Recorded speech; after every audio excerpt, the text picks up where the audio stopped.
Olá, bem-vindos ao Radar DN Brasil dessa sexta-feira, 20 de março, um dia que marca o início da primavera aqui em Portugal, se bem que a previsão é de chuva para os próximos dias, com mais uma tempestade que vem chegando, mas tudo indica que daqui a pouquinho a gente vai começar a curtir uma nova estação com muitos dias ensolarados para poder passear por aí.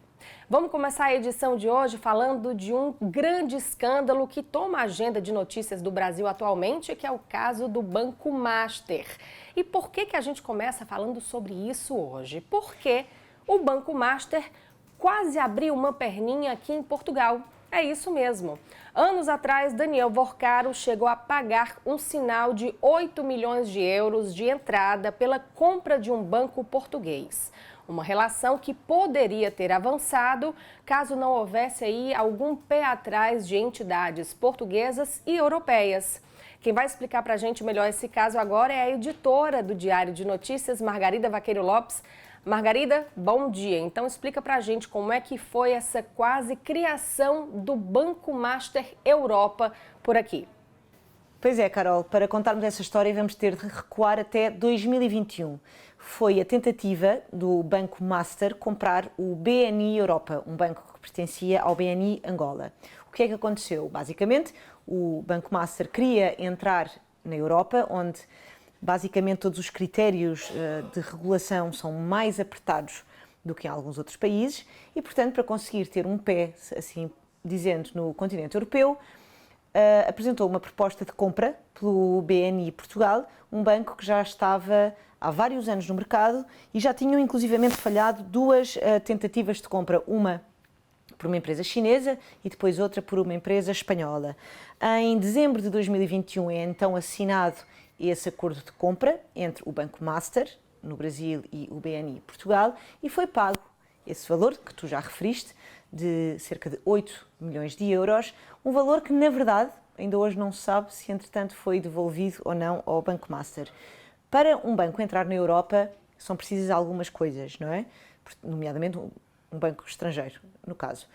Isto significa que são precisas duas autorizações. Primeiro, uma do Banco de Portugal. Quando o Banco de Portugal recebe esse pedido, ele avalia e depois, se achar que faz sentido, envia esse pedido de autorização ao Banco Central Europeu, porque inseridos na comunidade, na União Europeia, antiga Comunidade Económica, inseridos na União Europeia, há uma série de regulamentações que são comuns a todos os países do euro. Isto significa o quê? Que era preciso uma autorização do BCE, do Banco Central Europeu, para que o negócio fosse aprovado. Essa autorização nunca chegou. Não se sabe exatamente porquê. Aquilo que se sabe é que em agosto de 2023 o Banco Master, provavelmente farto de esperar, retirou a sua proposta de compra pelo Banco BNI Portugal, que entretanto voltou ao mercado à procura de outro comprador. Aquilo que se falava na altura e que está ligado ao escândalo do Banco Master de alguma forma e àquilo que aconteceu agora recentemente, é que os reguladores europeus já desconfiavam de que haveria problemas na gestão do banco. Ou seja, a malha do regulador europeu é muito mais apertada do que aquilo que acontece atualmente no Brasil. Ela não é mais apertada por uma vontade espontânea, ela é mais apertada, na verdade, devido àquilo que aconteceu em 2008 com a crise financeira e, nomeadamente, com os acontecimentos com alguns bancos europeus, nomeadamente com o Banco Espírito Santo em Portugal, que, para quem está a pensar que só no Brasil é que acontecem escândalos como o do Banco Master, posso-te explicar, Carol, e aos nossos ouvintes e leitores, que, na verdade, aquilo que aconteceu com o Banco Espírito Santo, por exemplo, que teve um impacto muito maior no sistema financeiro português e teve, inclusivamente, algumas consequências internacionais, foi uma das razões pelas quais as autoridades e os reguladores, não só centrais, mas de muitos países da Europa, decidiram, no fundo, apertar esta malha. Porquê? O Banco Espírito Santo, um dos maiores bancos portugueses, estava na família Espírito Santo há décadas. À frente do banco estava Ricardo Salgado, um banqueiro subejamente conhecido, inclusivamente no Brasil, onde o BES tinha a operação.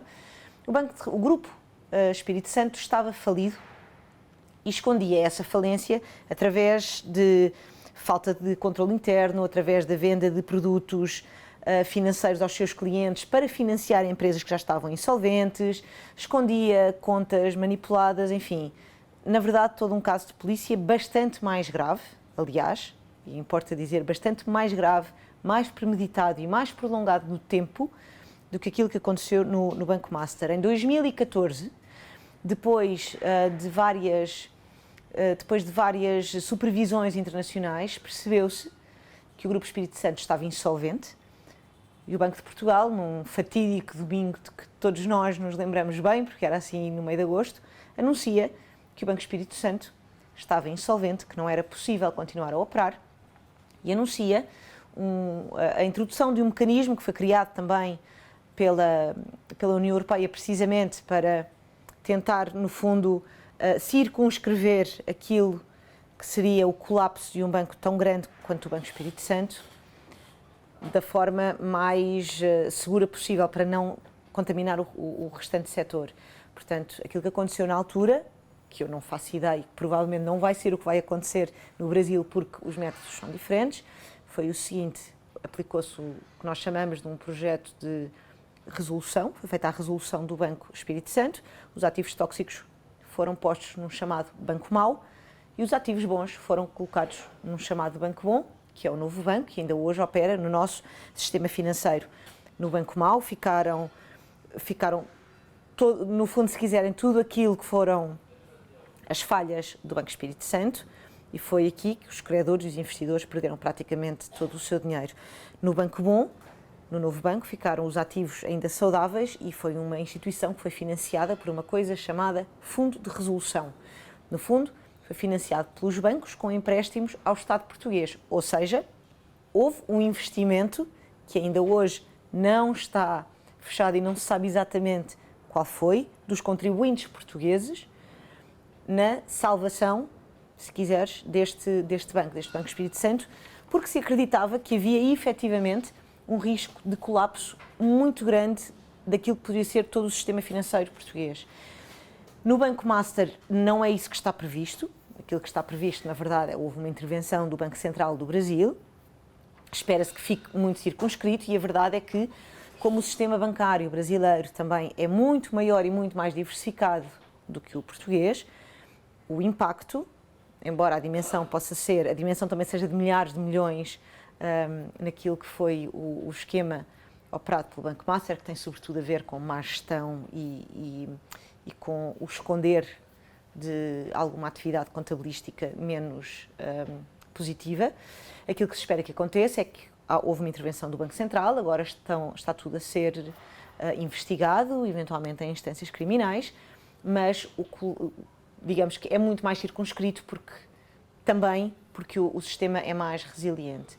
Para voltar ao início e concluir, o Banco Master, quando retirou a sua candidatura à compra do BNI, que nunca foi justificada pelo BCE, como eu referi, apesar de fontes dizerem que acreditavam que o Banco Master não reuniria aquilo que eram as condições consideradas essenciais para que pudesse operar no continente europeu, devido àquela malha mais apertada de regulação, o Banco Master referiu apenas que fazia parte da sua estratégia e que tinha desistido de entrar na Europa e que, portanto, a sua estratégia de expansão internacional se tinha alterado.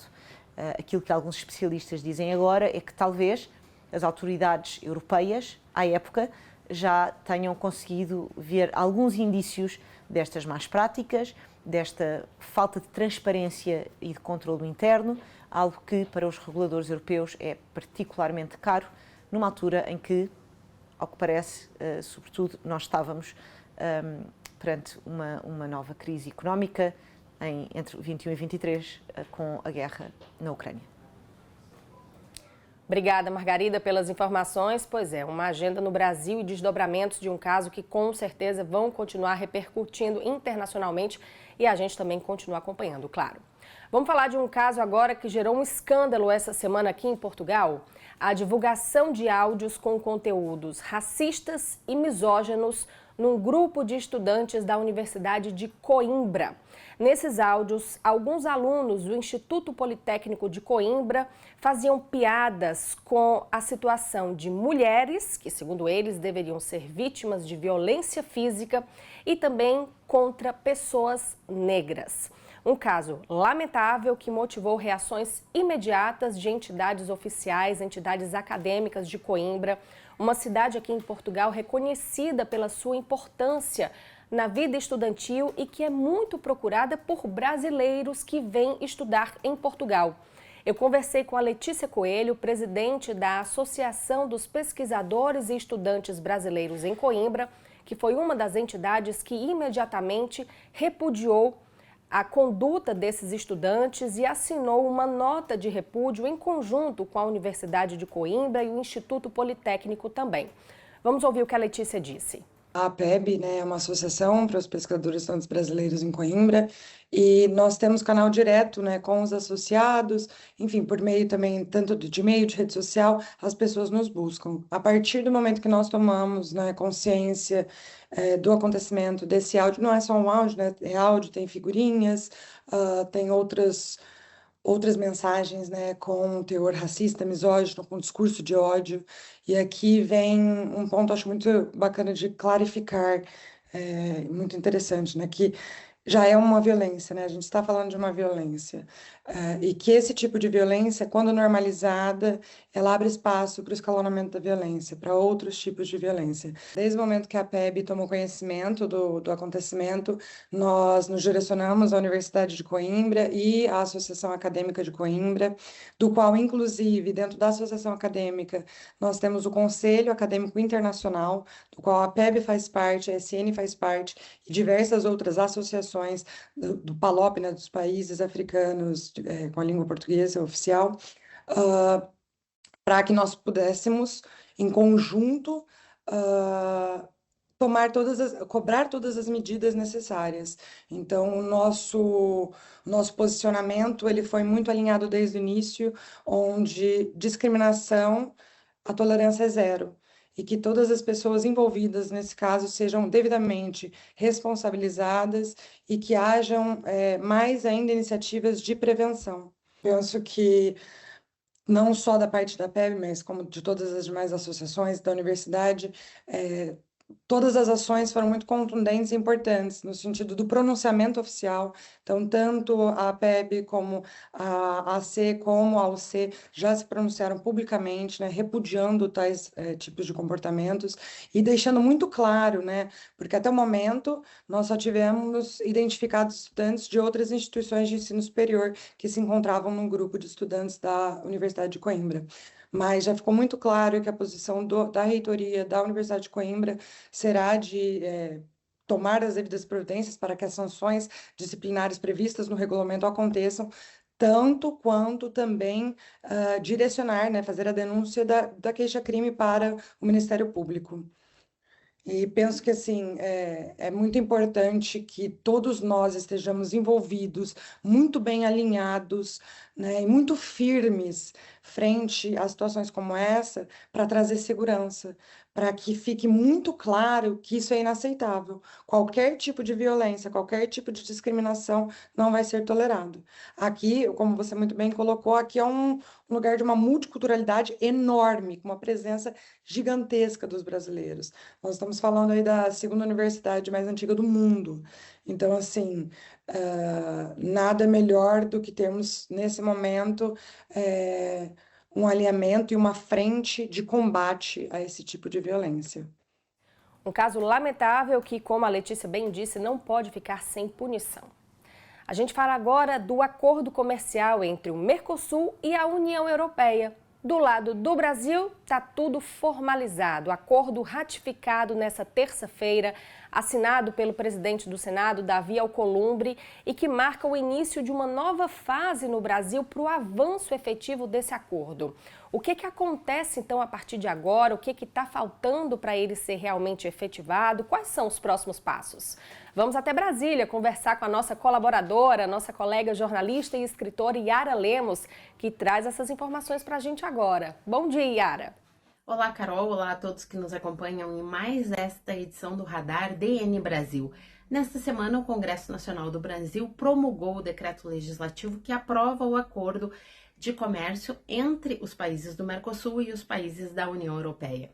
Foram, ao todo, 26 anos de negociação até a promulgação do texto, que permite a realização de um amplo acordo comercial entre os países do Mercosul e os países da União Europeia.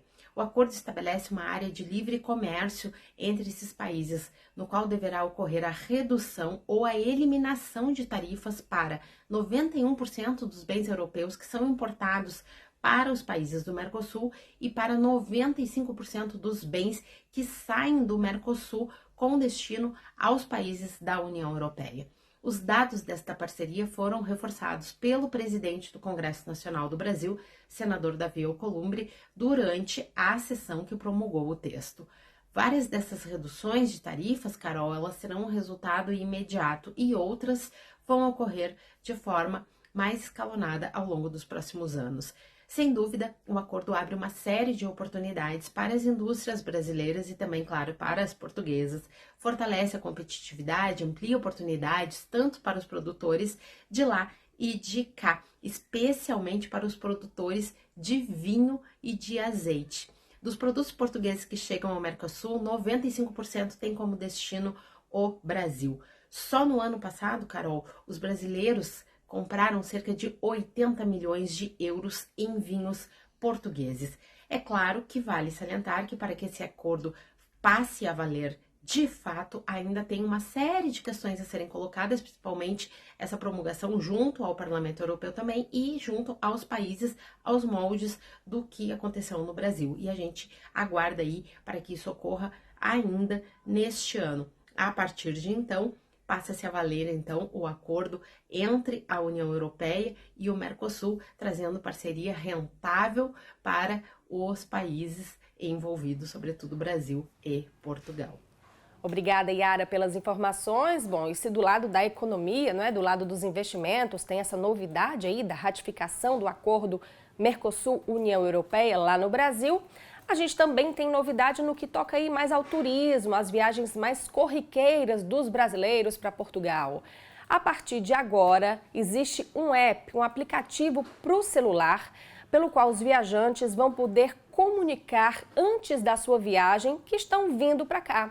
Essa é uma forma, segundo o governo português, de tentar agilizar um pouco a hora da chegada no controle de passaporte, que tem gerado todo aquele caos, aquelas filas que nós temos acompanhado nos últimos meses, principalmente no aeroporto de Lisboa. Quem explica pra gente, então, como é que funciona esse aplicativo, o que as pessoas têm que fazer a partir de agora, é a editora do DN Brasil, Amanda Lima. Oi, Amanda. Isso mesmo, Carol, é uma novidade que Portugal lançou essa semana, que é um aplicativo para facilitar a entrada, o procedimento de entrada na fronteira, que inicialmente vai estar operacional somente aqui no aeroporto de Lisboa. Esse aplicativo é um aplicativo em que a pessoa vai poder fazer o registro da sua entrada no país ou também a saída 72 horas antes da viagem. Esse aplicativo, sim, ele é desenvolvido pela União Europeia, pela Comissão Europeia, faz parte do novo sistema de controle de entradas e saídas de passageiros aqui do espaço Schengen, mas agora ele está disponível somente em 2 países, e Portugal é um desses países, está disponível aqui em Portugal e também na Suécia. A utilização desse aplicativo ele tem o objetivo de tornar o procedimento do controle da fronteira mais rápido, para que as pessoas não tenham que ficar tanto tempo à espera, porque quando chegar ali no posto de controle, a pessoa, o oficial, já vai ter praticamente toda a informação daquela pessoa, o passaporte, enfim, todos os dados do motivo da viagem. E aqui chegamos no que a pessoa tem que preencher. A pessoa vai ter que preencher os seus dados completos de passaporte e de motivo da viagem. E aqui há uma questão bem importante. Esse aplicativo, ele é para as pessoas que vão viajar a turismo para a Europa. Para as pessoas que já moram aqui em Portugal com o título de residência, não é possível utilizar esse aplicativo, a pessoa vai ter que ir esperar mais horas na fila, já que o objetivo é tornar o procedimento da fila mais rápido. Mas, como nós temos também muitos leitores e leitoras que nos assistem, de pessoas do Brasil, ou mesmo parentes dos nossos leitores que moram aqui em Portugal e que vão fazer essa viagem, poderão utilizar esse aplicativo para facilitar a entrada. Por outro lado, Isso mostra também que é cada vez mais informatizado esse processo de entrada aqui em Portugal. E é importante que as pessoas estejam atentas às regras. Já há muito tempo que não é permitido vir para Portugal sem visto se for para morar. Se a pessoa vai ficar realmente 90 dias, é 90 dias. Se conseguir ter sorte de ter um agendamento na AMA, ela consegue estender, prorrogar por mais 90 dias, mas não mais do que isso.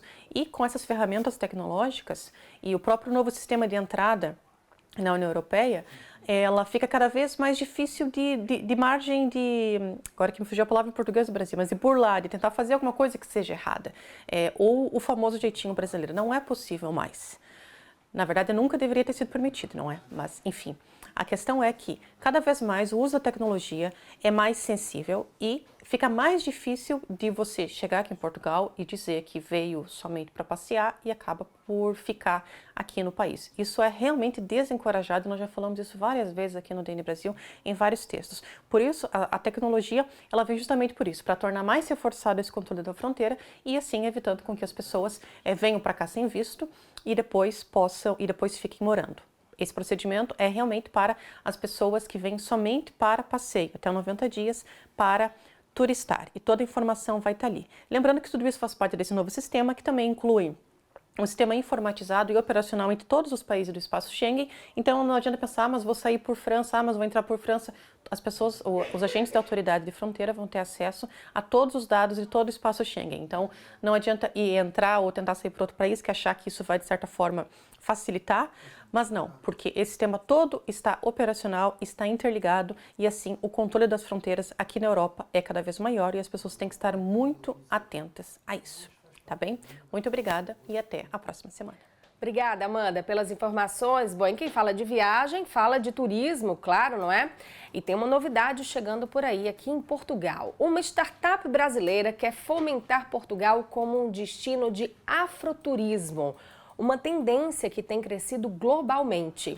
É a Diaspora.black, uma iniciativa fundada no Rio de Janeiro que agora chega com seu escritório oficial aqui em Portugal. Eu conversei com o Carlos Humberto da Silva Filho, que é o fundador e CEO da Diaspora.black. Ele explicou pra gente como é que vai funcionar, então, a partir de agora, essa mobilização de Portugal como um destino para afroturismo, para turismo ancestral. Vamos acompanhar um trechinho dessa entrevista. Neste momento, Carolina, a gente entendeu que Portugal é um grande oceano de oportunidade para a possibilidade de diversificar os produtos de turismo aqui. Trazer um turismo de experiência, de memória, um turismo que faça um sentido, que traga uma relevância de uma contribuição social, um turismo que seja inspiracional, que as pessoas consigam acessar essas histórias e dizer, nossa, isso é bonito demais, isso me inspira. Isso inspira a minha possibilidade de resistir aos meus problemas diários, de superar os meus desafios, porque a gente fala de histórias de superação. Então, Portugal é um grande oceano de oportunidades, porque aqui também a gente pode considerar uma encruzilhada do mundo, né? Com certeza. Dos países africanos de língua portuguesa, né? Da Europa. Então, esse território aqui tem um potencial muito grande para desenvolver esse mercado do afroturismo e nós chegamos aqui nessa expectativa de contribuir para o crescimento desse mercado. Vocês participaram desse programa como prêmio, digamos, não é, por terem sido selecionados com uma base durante 6 meses aqui em Lisboa. Final do programa, que já é por esses dias, não é? Conforme a gente conversou um pouquinho antes de começar a gravar a entrevista, e agora vocês decidem fixar realmente uma sede da Diaspora Black aqui em Lisboa para fomentar esse movimento do afroturismo aqui em Portugal. Carlos, e aí você me disse que de uma reunião em que esperava cerca de 50 pessoas, mais de 100 apareceram. Significa que houve interesse em esferas diversas, como você também já mencionou, no setor público, setor privado. Mas eu acho que aqui o interesse é um ponto importante para a gente tocar. É um interesse por esse tema em Portugal, que como você definiu aí, é uma encruzilhada do mundo, mas é uma encruzilhada ainda muito complexa no que toca a lidar com essas questões do passado colonial, no que toca a lidar com as questões que envolvem o tráfico transatlântico de pessoas escravizadas, e tudo isso está relacionado com o que vocês vão fazer, pretendem fazer a partir de agora aqui no país. Como é que você vê, então, a chegada oficial da diáspora black aqui em Lisboa dentro desse contexto?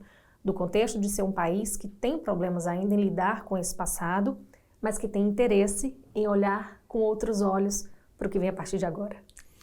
É muito interessante essa pergunta, Caroline, porque nós estamos diante de um momento de mundo que é um outro universo, né? Depois da virada do século, a gente entendeu uma virada completamente diferente aí no mindset da visão de mundo das pessoas. As pessoas mais jovens estão buscando mais sentido, estão mais conectadas e não querem se envergonhar da própria história, querem conhecer as nossas histórias. E aí a gente não precisa se envergonhar, ter medo, né, do que aconteceu no passado. Pelo contrário, a gente precisa olhar para o passado, para aprender com o passado, para mudar o futuro. Então esse turismo, o afroturismo, traz essa possibilidade. Não é de se envergonhar, não é de ter medo, não é de não querer falar. Pelo contrário, da gente reconhecer o que aconteceu, entender que houve histórias ali que precisam ser valorizadas no sentido de patrimônios e para a gente, a partir daí, mudar a nossa visão de futuro, né? De fato, pode ser que haja uma certa resistência, a gente já encontrou algumas resistências, mas é uma resistência que pode colocar Portugal diante de um mundo em que esse segmento está crescendo, pode colocar Portugal com uma visão do século passado, né? Entendendo que esse movimento está crescendo na América Latina, está crescendo na América do Norte, na Europa, em outros países. A gente tem esse movimento crescendo bastante na França, na Inglaterra. E aqui que tem tantos ativos, é um desperdício econômico não olhar para essas memórias e para esses patrimônios. Então, a gente também trabalha essa perspectiva do quanto isso pode gerar receita para Portugal, entendendo que essas histórias são grandes ativos também turísticos e econômicos que podem diversificar até mesmo os produtos de turismo no país. Então, quando a gente olha por essa esfera, a gente entende que a gente não precisa se envergonhar do passado. Pelo contrário, a gente pode otimizar esse passado com beleza, com leveza e com uma transformação do nosso olhar para o futuro. Bom, e essa entrevista completa que eu fiz com o Carlos vai estar disponível a partir de amanhã, 21 de março, no site do DN Brasil. Uma data super importante, Dia Mundial de Luta contra o Racismo. Para acompanhar, você já sabe, é só acessar o nosso site, também aqui o nosso canal no YouTube e no Spotify e conferir essa entrevista na íntegra. E agora a gente fala de cultura. Quem passou por aqui essa semana foi o artista brasileiro, escritor, humorista Gregório do Vivier, que lançou o seu novo livro aqui em Lisboa, junto com um grande parceiro de trabalho dele, o humorista português Ricardo Araújo Pereira, e o nosso repórter Nuno Tibiriçá deu um pulinho no evento e conversou com os dois. A gente acompanha agora. Gregório do Vivier, aqui em Portugal, para sessões do Céu da Língua e também para o lançamento da Flor da Língua. O Céu da Língua, tive na peça, é uma ode, uma carta de amor à língua portuguesa, a todas as suas nuances e complexidades. E então, na Flor da Língua, tudo isso da peça e muito mais, né, Gregório? É um prolongamento, é um desdobramento da peça. A peça Céu da Língua faltava muito assunto, muita coisa que eu gostaria de botar lá que não tinha espaço mesmo. E aí eu fui botando e a peça foi crescendo e aí eu vi que não cabia tudo na peça. E o livro nasce desse desdobramento do Céu da Língua, por isso chama A Flor da Língua.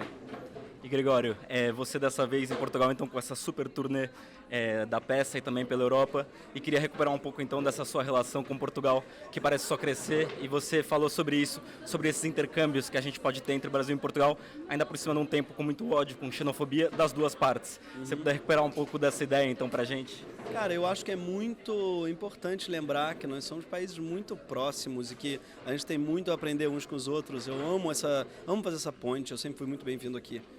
Em Portugal eu sou muito grato ao acolhimento de todos. É muito triste que o país esteja com uma xenofobia crescente, porque é muito estúpido mesmo, sabe?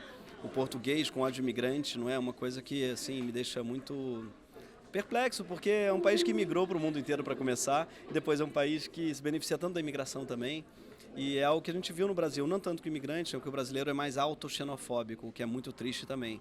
Mas eu sou a favor de que a gente promova mais esses encontros para lembrar da pujança da potência desse encontro Brasil-Portugal. É muito forte culturalmente. São culturas que eu acho que são muito, eu não diria que são gêmeas não, são muito diferentes em vários aspectos, mas são também muito complementares, sabe? Eu sou muito feliz com esses encontros, com meus amigos portugueses, com os quais eu aprendo tanto, e eu gosto muito de estar com eles em cena, no palco, né? A gente fez agora uma série também na RTP, do Porta dos Fundos aqui, tantos comediantes maravilhosos, sou fã do humor português, da poesia portuguesa, e fico muito feliz os portugueses estarem vendo e lendo poesia brasileira e peças, teatro brasileiro também. E Ricardo, no fim agora da apresentação, o Gregório fez também esse comentário que a gente até recuperou depois, que foi sobre essas trocas transatlânticas, que também nesse momento, enfim, da questão da xenofobia, você mesmo comentava agora sobre a questão de quantos brasileiros estão em Portugal e também passam por isso, mas também o Gregório puxando pelo lado do brasileiro, falando do português, o papel da cultura, da literatura, do humor entre os países da CPLP, em prol, pelo menos, dessa paz, talvez, entre os países? Pronto.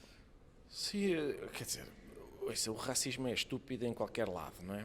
Em Portugal é especialmente, tendo em conta o que nós somos, a mestiçagem que há aqui, a nossa história, aqui é especialmente idiota, se isso é possível. E, portanto, tudo o que contribua para aprofundar o conhecimento entre uns e os outros, porque às vezes as pessoas rejeitam o que é estranho, o que é diferente e tal.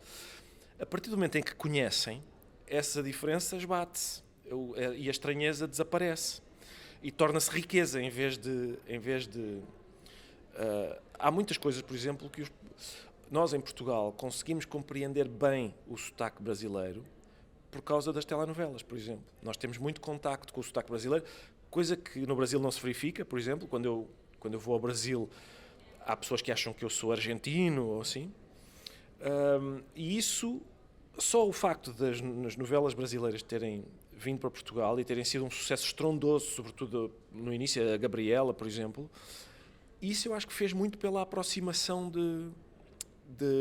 dos povos, no sentido em que nós passámos a conhecer e até a integrar na nossa linguagem vocábulos próprios do português do Brasil.